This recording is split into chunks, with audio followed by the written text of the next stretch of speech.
Pay attention. This is a test.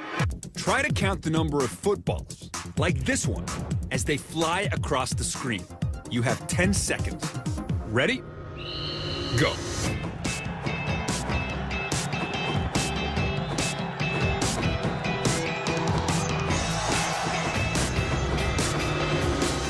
Did you count all 27 footballs? It's not easy, but the funny thing is, you didn't need to count any of them to get the right answer. Want to find out why? How could you possibly know the number of footballs without counting them? Because the answer was hidden in plain sight, right on the scoreboard. While you were focused on what your brain thought was important, counting the footballs, you missed some vital information. This is unintentional blindness. Have you ever taken notes from the chalkboard during class and not noticed what was going on around you?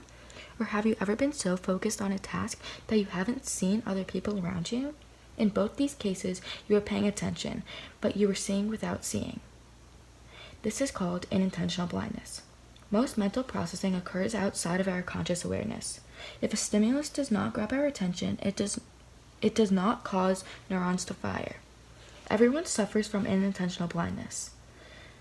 This relates to why most people don't notice their chest moving up and down until somebody mentions it. People only see what they expect to see. Unintentional blindness came from Aryan Mack and Arvin Rock.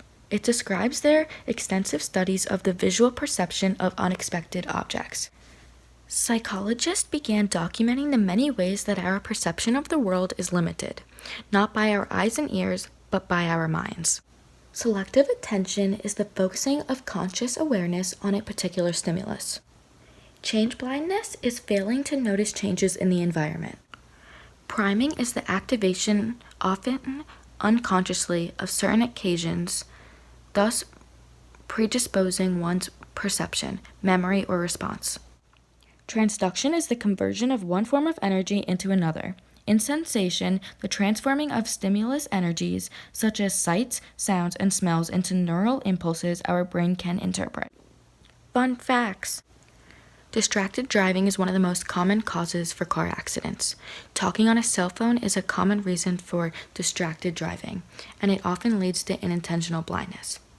Officer, I didn't see that stop sign, I swear. Most drivers have experienced these brief moments of functional blindness, not perceived events or objects directly and obviously centered in their field of vision. A nurse reaches in the refrigerator for a piggyback antibiotic for her patient. She reads the label, spikes the bag with IV tubing, and administers the medication to her patient. The patient receives a neuromuscular blocking agent instead of the attendant antibiotic and dies. A pharmacist enters a prescription for a daily medicine into the computer. A dose warning appears on the screen. The pharmacist reads the warning, bypasses it, and dispenses the medication as entered. The patient receives an overdose of the medication and dies.